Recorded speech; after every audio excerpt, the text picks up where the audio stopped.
Newsmaker Sunday with Fox 10's John Hook. Thanks for joining us today on Newsmaker Sunday. We're going to talk about a couple of topics that are out there right now, and they may seem disparate, but they are actually linked.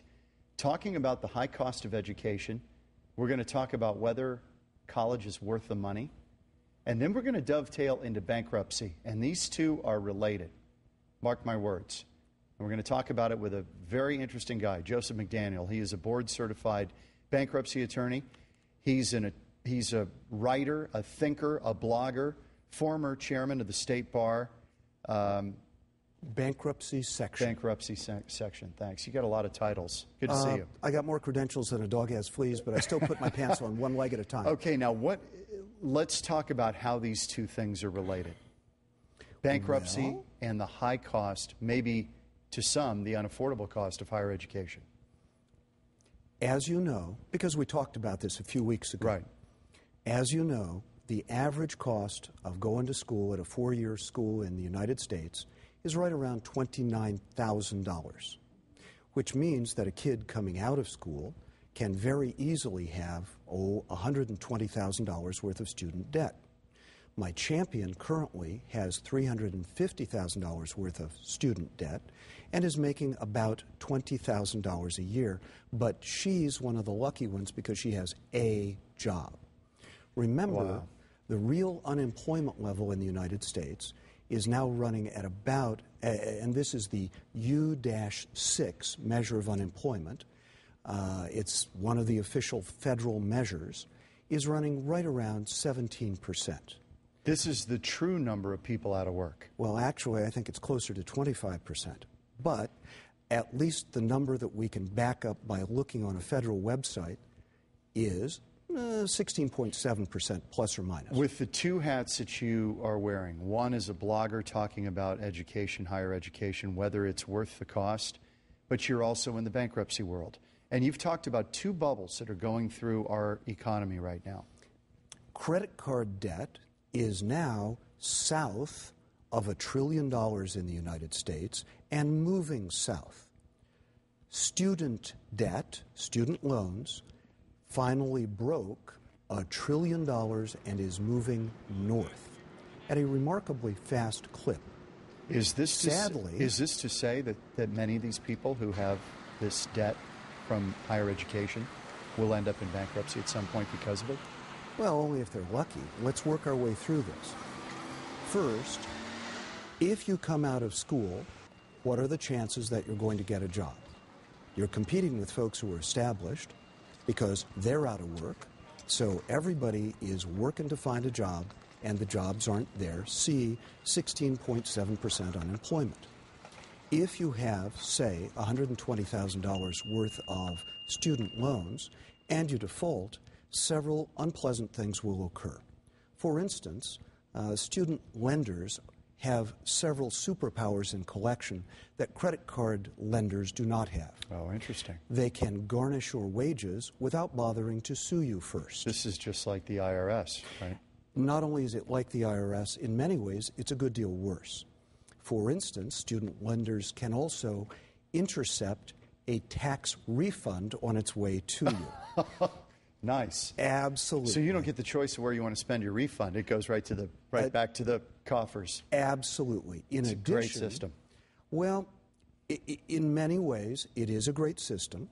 It currently lacks any kind of a safety valve because it works just fine. As kids can go ahead and spend as much money as they want on education. As long as they've got a job when they get out. If there's a job when they get out. Unfortunately, there are laws of unintended consequences. And making easy money available to kids who, after all, have, well, when I was a kid, if it weren't for bad judgment, I would have had no judgment at all. And many kids, I'm afraid, are in similar places. So they go to school and they've heard something that they believe. Go where your heart takes you. Well, getting a graduate degree in, say, interesting ways to make sculpture, it's a great degree, and that's a wonderful thing. But you're highly unlikely to find a good job. My undergraduate degree was in philosophy.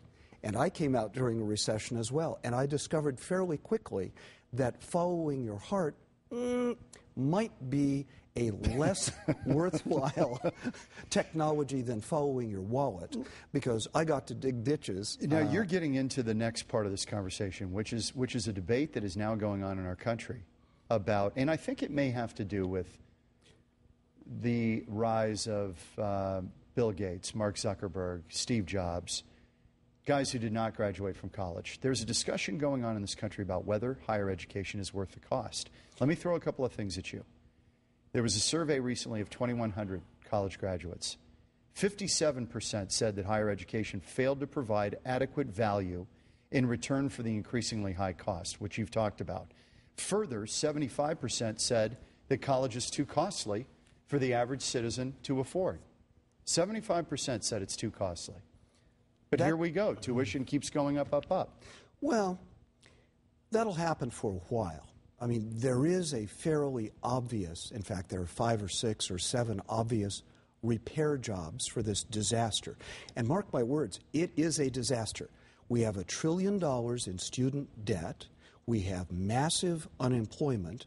For the most recent year that we have statistics, we have an 8.8% default rate on student loans, and those are for public schools. For private schools, that default rate is hovering around 15%.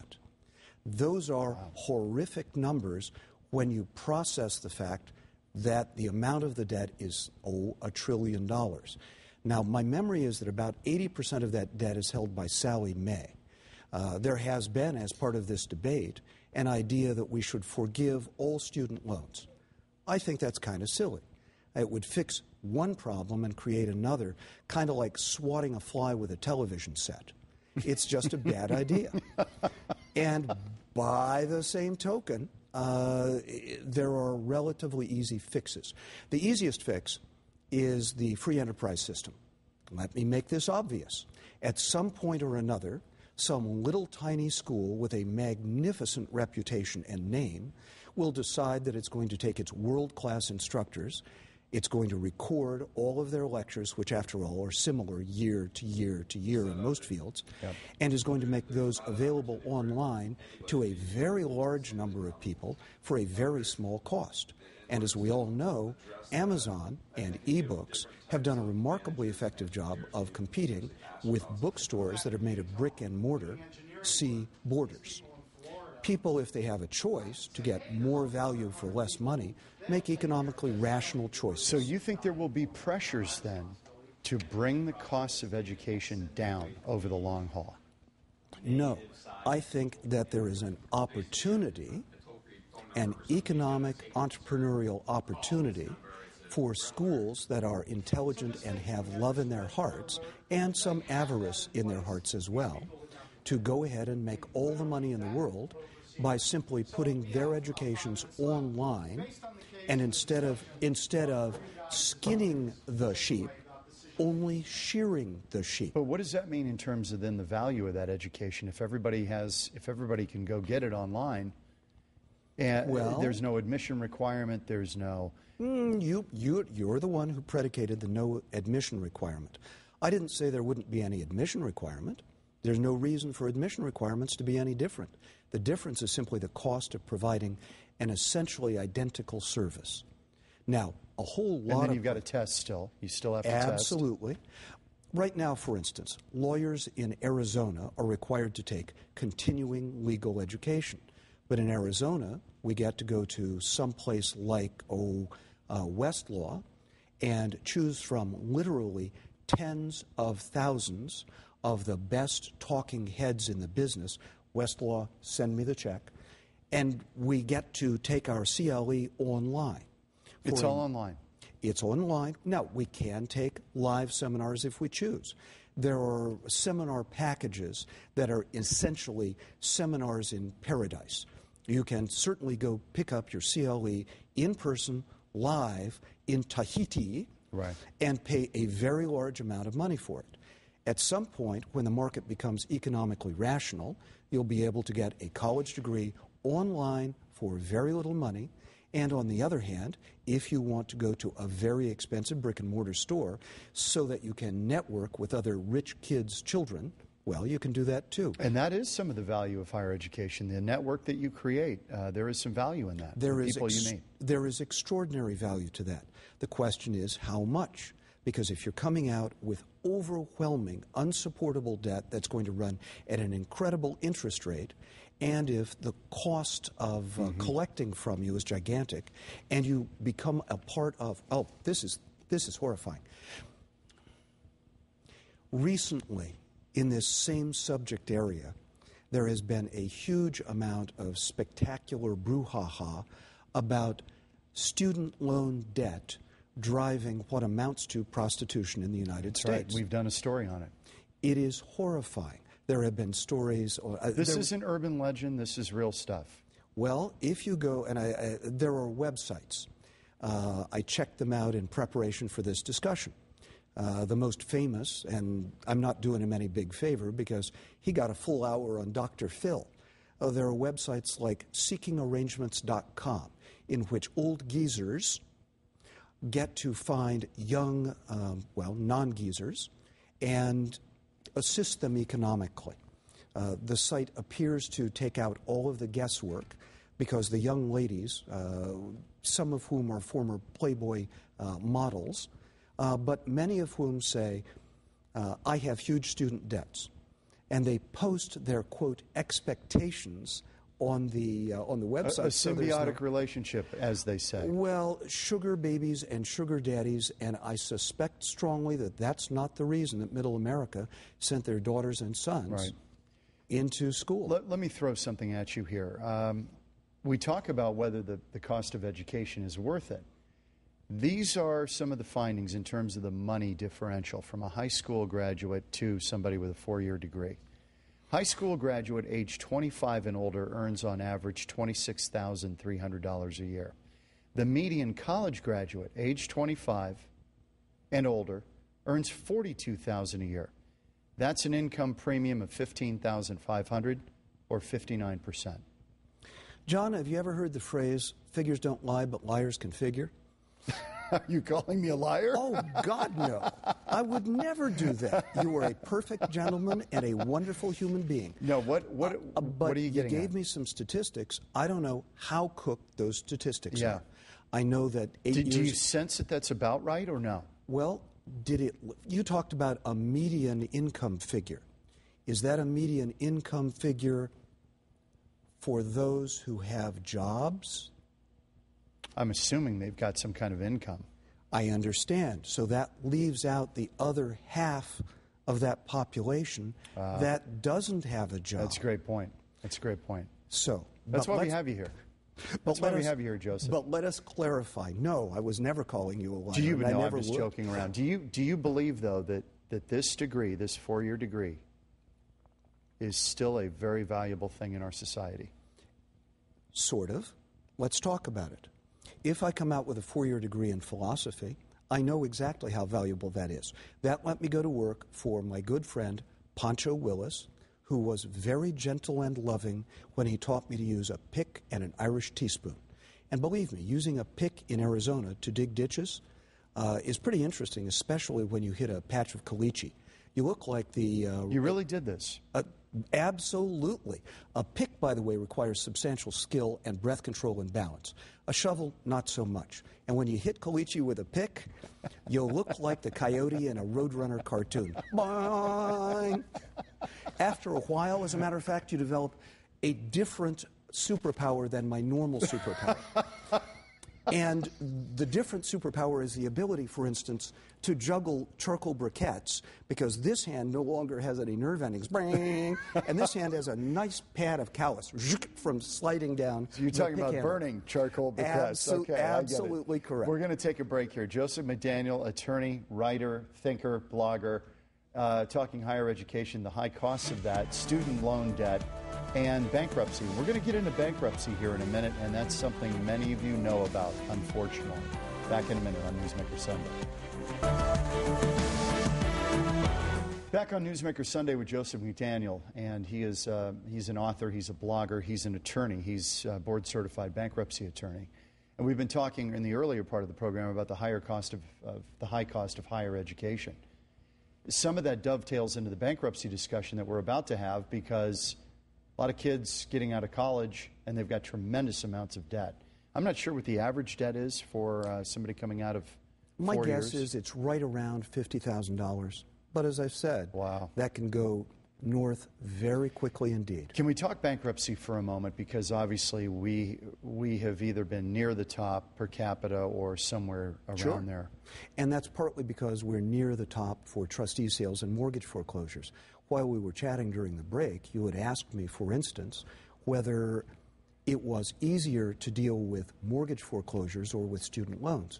And I told you it was far easier in bankruptcy court to deal with $20 million worth of debt that was left over from mortgage foreclosures than it is to deal with $130,000 worth of debt from student loans. Why is that? I mean, it seems that it just doesn't make sense. You're right, it doesn't. It is an historical anomaly. Let me take you down memory road in bankruptcy world.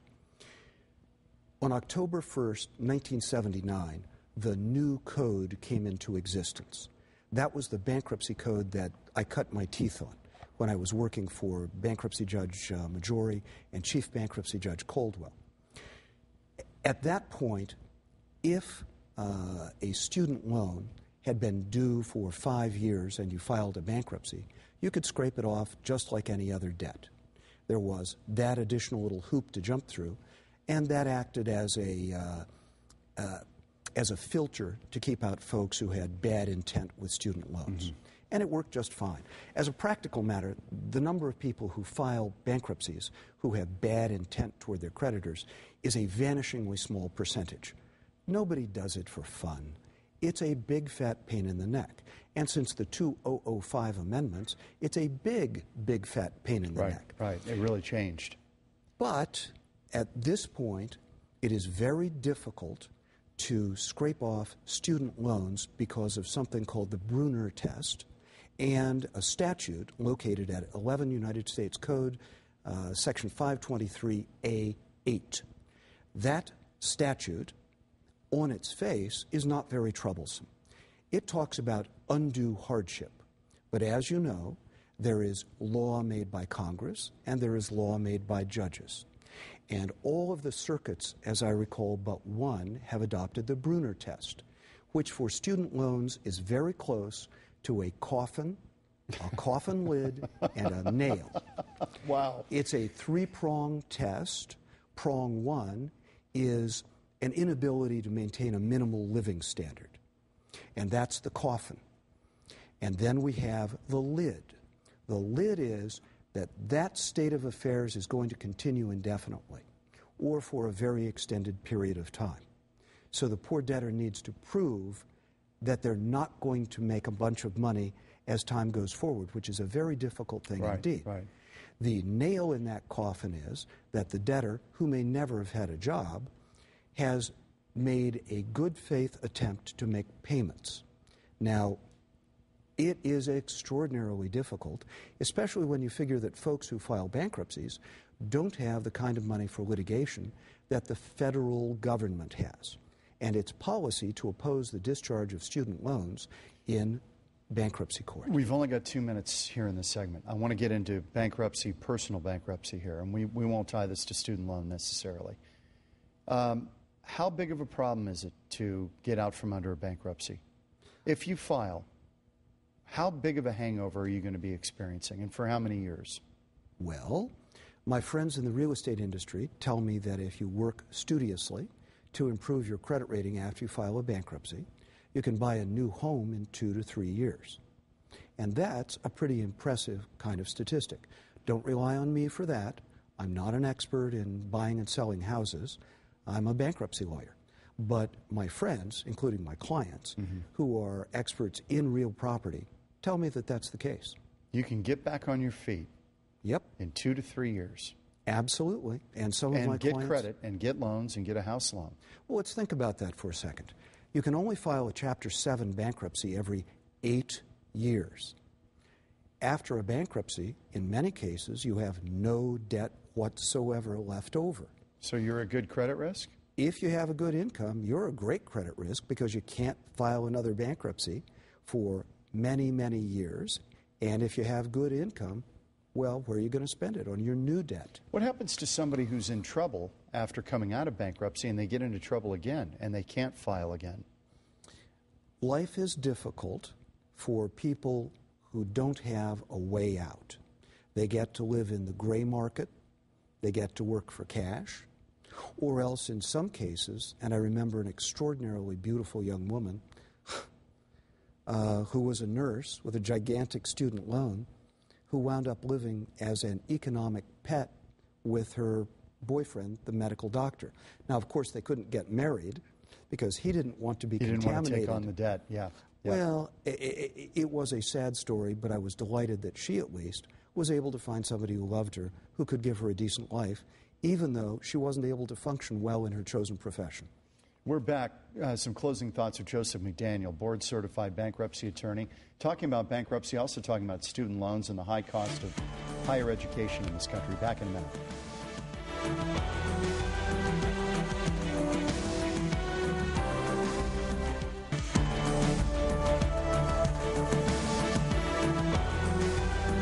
Back with Joseph McDaniel, bankruptcy attorney, board-certified bankruptcy attorney, and he's blogged a lot about the high cost of education in this country. You've talked about solutions to this mess. You've blogged about it. What's your, I don't know if you have a 59-point plan like Mitt Romney or what? How many I have a points? one-point plan. Okay. Let me talk about the other plans for 10 seconds, and then I'll tell you about my plan. My plan is far simpler. There are some very odd plans. Some folks have suggested forgiving all student debt, $1 trillion in debt. That doesn't make any sense, because that would also forgive debt for people who are making tons of money and don't need that particular consideration. Furthermore, if Sallie Mae and the federal government lose that $1 trillion, I suspect strongly I know who's going to bail them out. Taxpayers. And that would be my first guess. Yeah. So I don't think forgiving all student loan makes the slightest bit of sense. By the same token, it makes no sense to take the best and the brightest of our generation who have gone to school in good faith based upon the representations of guidance counselors and other experts they trusted, and have gotten out and come into a world they did not make, where there are no jobs for them that permit them to pay their student loans. Those people shouldn't have their lives destroyed. If they are unable to pay their student loans, they should be able to scrape them off in bankruptcy. We've got about a minute left. On the pure bankruptcy point, do you believe we've made it too easy in this country or too difficult to file bankruptcy? Right now, I think it's probably a bit too difficult. The 2005 amendments were designed to make it exquisitely difficult for most people to file a bankruptcy. And if your income is above the median income, you are required to deal with the dreaded means test, which is well outside the scope of anything we can talk about today. Okay. But it is hard to file a bankruptcy these days. It's possible. And if you have overwhelming debt, it's about the only game in town. You deal with people who've gone into foreclosure, they're in financial crisis. My champion this year scraped off $20 million worth of debt from mortgages that had gone south. Is it your sense that things are getting better or worse? I think they're about to get far, far worse. Inflation is raging out of control, even though the statistics don't show that. Unemployment is still huge. There are no jobs being formed because small businesses, which are where jobs are built, 30 seconds, are scared to death to build small businesses. So I don't see things getting better anytime in the immediate future, and that makes me exquisitely sad. If people want to get to your blog, how can they do that? Just look up Joseph C. McDaniel blog, and they'll find more than they ever wanted to read. Joseph McDaniel, first met you on Fox 10 News at 9, and a delight to have you on today. Appreciate it. A great pleasure. Thank you for having me. Good to see you, and we'll do it again. I look forward to it. Take care. Joseph McDaniel, our guest this week on Newsmaker Sunday. We'll see you next week. Enjoy your weekend. Next week, Charlie Min and the Robert Fisher story that he's made into a film.